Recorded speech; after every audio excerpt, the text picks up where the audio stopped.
सम्मानित साथियों, नमो बुद्धाय, जय भीम। हमेशा की भांति एक बार पुनः हम लेकर उपस्थित हो चुके हैं आज का डॉक्टर अंबेडकर संदेश। आज के डॉक्टर अंबेडकर संदेश में हम आपको बताएंगे बाबा साहब के उस स्पीच के बारे में जो बाबा साहब ने दिया था 30 जनवरी 1944 को कानपुर में। और कानपुर का मतलब यानी कि उत्तर प्रदेश की जनता को बाबा साहब ये स्पीच देते हुए क्या कुछ कहते हैं। आज का डॉक्टर अंबेडकर संदेश बहुत खास होने वाला है। सम्मानित साथियों, जो छात्र जो युवा साथी पढ़ लिख कर जिनकी नौकरी लग जाती है, बड़े ओहदों पर चले जाते हैं, बड़े पदों पर चले जाते हैं, और वो जब शादी करते हैं तो गैर बिरादरी में शादी करते हैं, इसको लेकर बाबा साहब ने क्या कहा आज के डॉक्टर अंबेडकर संदेश में हम आपको बताएंगे। साथ ही साथ पिछले 2000 वर्षों का जो शोषण अत्याचार किस रूप में होता था अस्पृश्यों पर, ये खुलकर बाबा साहब बोले हैं कानपुर में। साथ ही साथ बाबा साहब ने यह भी बताया कानपुर में कि किस तरह से आखिर वो मूल तत्व क्या है, शोषण की जड़ क्या है, जो अस्पृश्यों पर शोषण अत्याचार लगातार होता है उसकी जड़ क्या है, और क्यों ना उस जड़ को हम काट दें।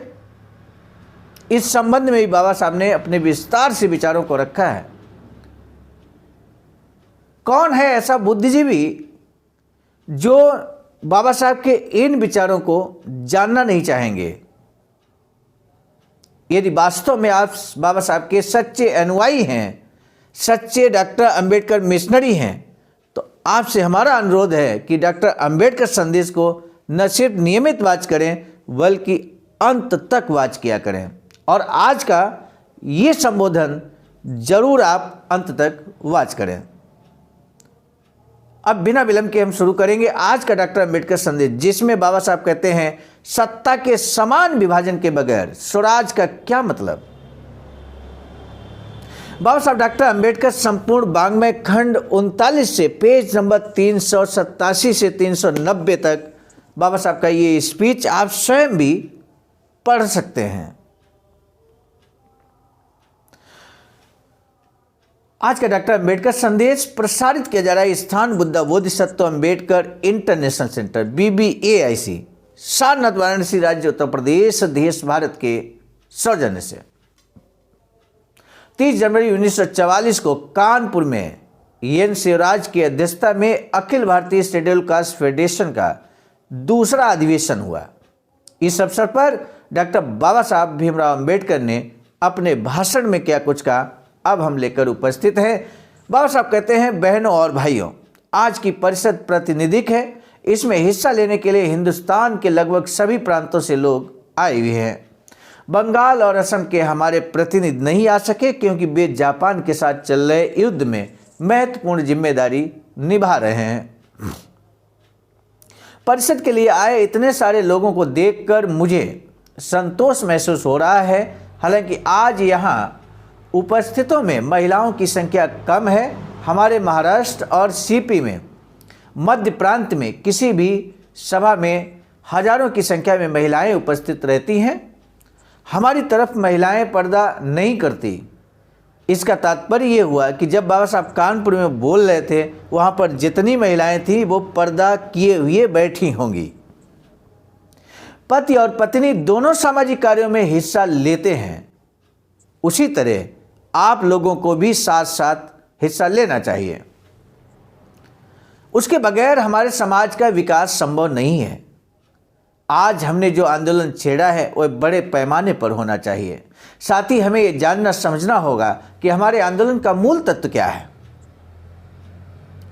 सम्मानित साथियों, यदि आप भी जानना चाहते हैं बाबा साहब के आंदोलन का मूल तत्व क्या है, तो आज का डॉक्टर अंबेडकर संदेश स्किप ना करें, बीच में ना रोकें, अंत तक जरूर वाच करें। अस्पृश्य की हालत के बारे में आप सब लोग जानते हैं। 2000 वर्षों से हमारी हालत इतनी बुरी रहने की वजह क्या है? कब से हमारी स्थितियां बिगड़ने लगी? वे कब संभलेंगे? हमारी बुरी स्थिति की सबसे बड़ी वजह हिंदू धर्म में छुआछूत को ही धर्म माना जाता है। उसे ही हिंदू धर्म की मूल बुनियाद माना जाता है। हिंदू धर्म में अस्पृश्यों की पढ़ाई पर पाबंदी है। शिक्षा पाना बड़ा मुश्किल है। हर एक को इस देश का सिपाही बनना चाहिए। साफ कपड़े पहनना संभव हो और धार्मिक विषमता पूरी तरह खत्म होनी चाहिए। सभी अस्पृश्यों का ऐसा हाल नहीं है। अस्पृश्यों का साफ कपड़े पहनना हिंदू धर्म में बुरा माना जाता है। अभी अस्पृश्यों का ऐसा हाल नहीं है, बाबा साहब कहते हैं। और क्यों? क्योंकि अस्पृश्यों का साफ कपड़े पहनना हिंदू धर्म में बुरा माना जाता है। अस्पृश्य पैरों में चप्पल चढ़ाकर गांव में घूम नहीं सकते। अगर वे चप्पलें पहनकर घूमते हैं तो उन पर अत्याचार किए जाने के कई उदाहरण मेरे पास हैं। छुआछूत हमारी अवनति का कारण है। जिस धर्म में अवनति शामिल हो उसे केवल मूर्ख लोग ही मानते हैं। इस बात को हमें समझना होगा। बाबा साहब कहते हैं, हिंदू धर्म में ग्रंथों में लिखा है कि अगर अस्पृश्य कानों से वेद सुनते हैं तो उनके कानों में लोहे का रस उड़ेल दें, और अगर वे उसका उच्चारण करते हैं तो उनकी जीभ काट लें। शंभुक अस्पृश्य था, इसलिए राम ने उसे मार डाला। उसी राम को हिंदू धर्म भगवान मानता है। और आश्चर्य की बात तो ये है कि जिस धर्म ने इतनी उपेक्षा की, जिस धर्म ने इंसानियत से हमेशा के लिए हमें अलग कर दिया, उसी धर्म के साथ हमारे कुछ लोग चिपके हुए हैं। हमारा घर बार लुट गया है और हम गंगा स्नान करते बैठे हैं। हमें अगर अपनी बुरी हालत से पार पाना है तो हमें हिंदू धर्म को त्यागना होगा। हिंदू धर्म को छोड़े बगैर हमारा दुख कभी नष्ट नहीं होगा। व्यवहारिक जीवन में हमें ये सोचना है कि हम कैसे जी सकते हैं। भावी स्वराज में शासक समुदाय बनना हमारा लक्ष्य है। हम चाहते हैं कि स्वराज सबका हो, औरों का भी हो, हमारा भी हो। सभी को शिक्षा और नौकरियां मिलेंगी। आज कामगार को कोई सुख नहीं है। उसके बदन पर ठीक कपड़े नहीं है, आधा पेट रहना पड़ता है और उनके रहने के लिए ढंग के घर भी नहीं है। कामगारों का आज जो हाल ऐसा हुआ है उसमें बदलाव आना चाहिए। राजनीतिक सत्ता अगर हमारे हाथ आए तो हर कामगार को हम न्यूनतम 30 रुपये तनख्वाह देंगे।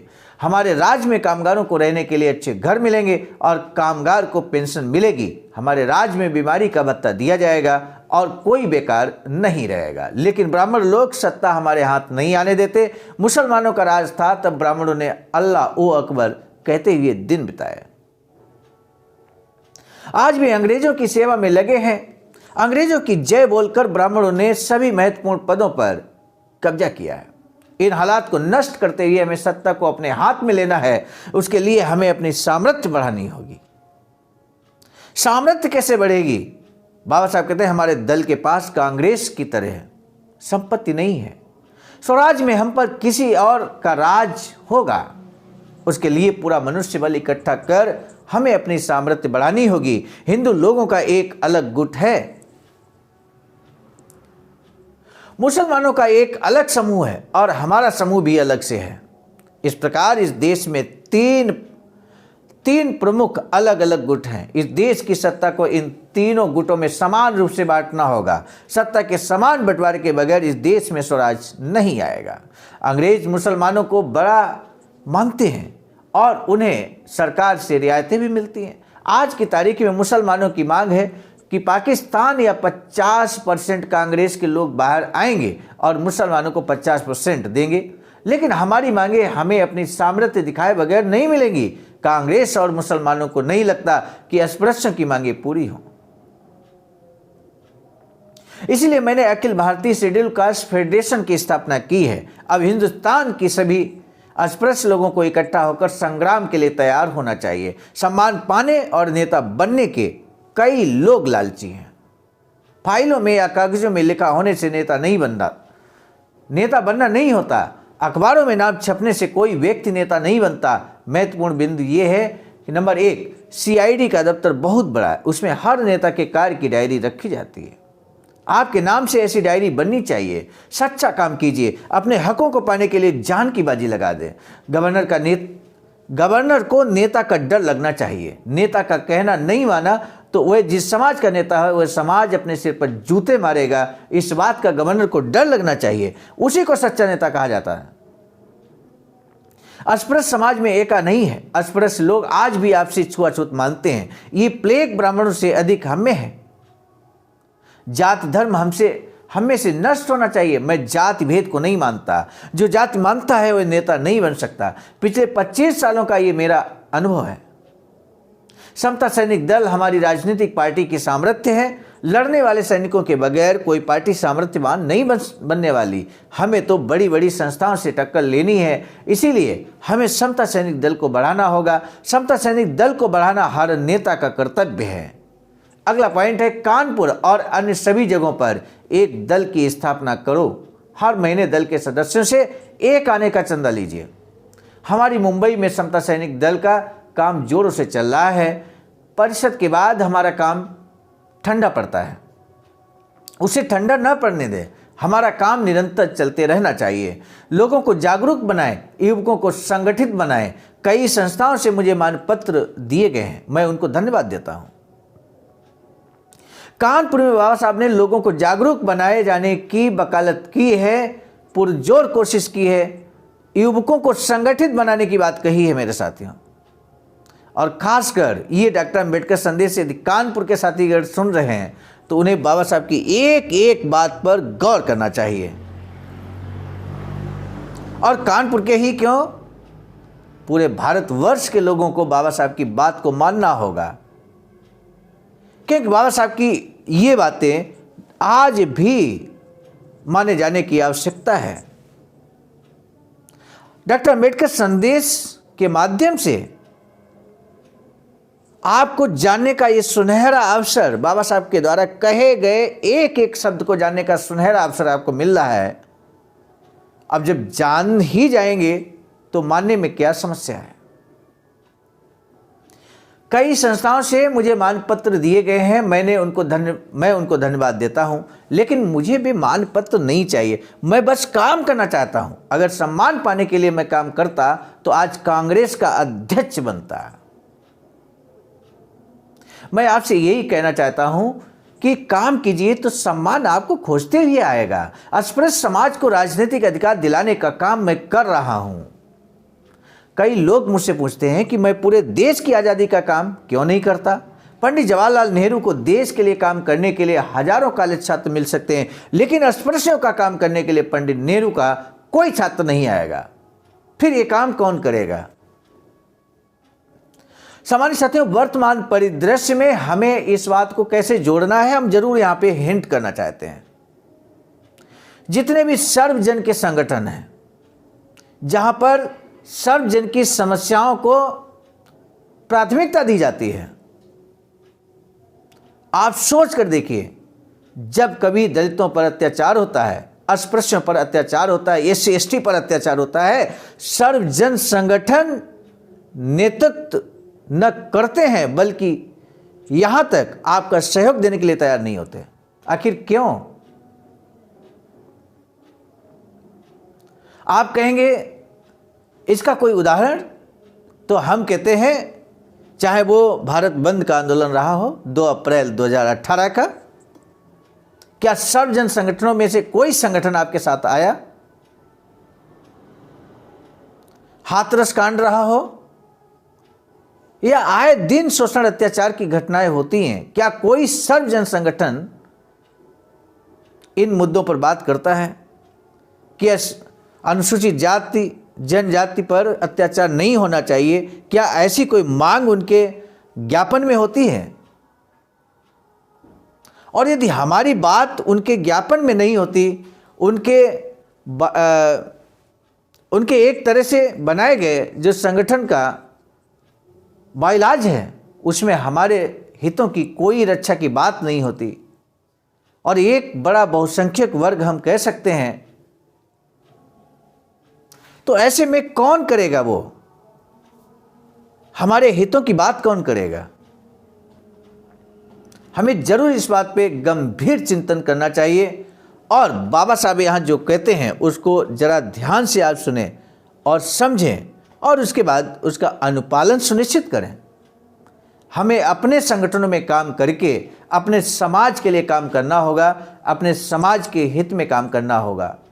आज के ही डॉक्टर अम्बेडकर संदेश में बाबा साहब ने पे बैक टू सोसाइटी पे विशेष बल दिया है। बाबा साहब कहते हैं ये हमारा काम है, हमें ही करना पड़ेगा। देश का काम करने के लिए बहुत सारे लोग हैं, अस्पृश्यों के लिए हमारे सिवा कोई नहीं है। मैं तो यही काम करता रहूंगा जिस काम में 8 करोड़ पद दलितों का, शोषितों का उद्धार होना है, वह असल में स्वराज पाने का कार्य है।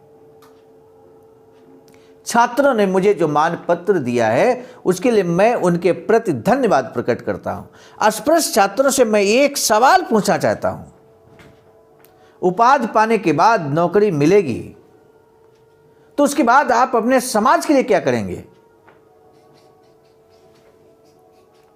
अपने परिवार में ही खो जाने के बजाय जिस समाज से आप आए हैं उस समाज की स्थिति अब क्या है, इस बात को लेकर सोचना होगा। उस समाज के लिए जहां तक संभव हो सके अपनी तनख्वाह से जितना हो सके पैसा दीजिए।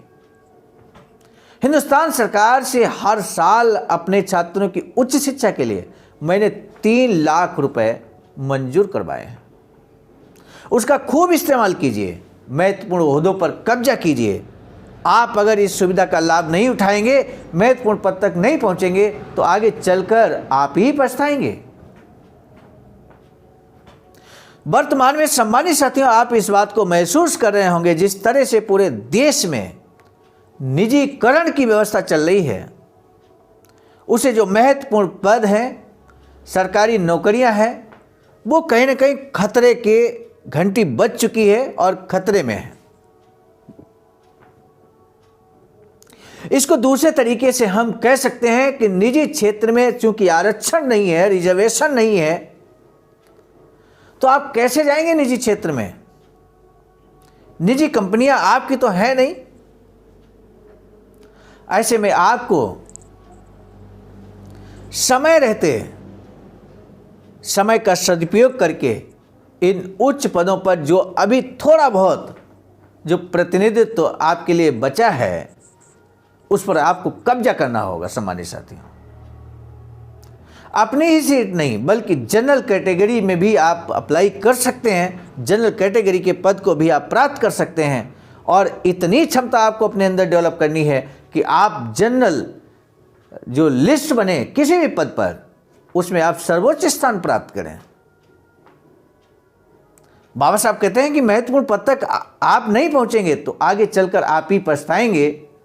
दूसरी बात जो मैं अस्पृश्य पढ़े लिखे लड़कों के बारे में देखता हूं वह यह है कि वे अपने समाज की लड़कियों से शादी नहीं करते। बताएं उनके साथ फिर कौन शादी करेगा? हमें इस बारे में सोचना चाहिए।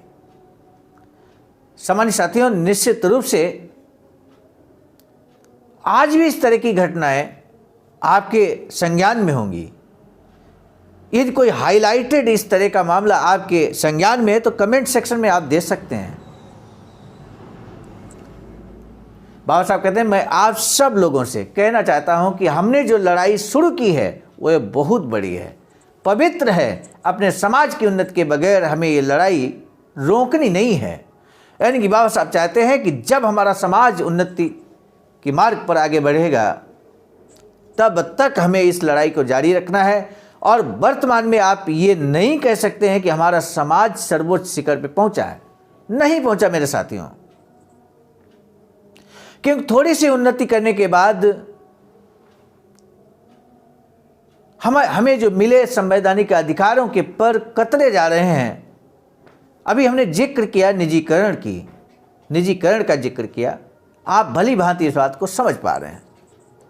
तो इसलिए सम्मानित साथियों, लड़ाई और बड़ी हो चली है। इस लड़ाई को, इस संघर्ष को, इस आंदोलन को जो बाबा साहब ने जहां पर छोड़ा है उसके आगे ले जाने की आवश्यकता, ले जाने की जिम्मेदारी हमारे आपके कंधों पर है।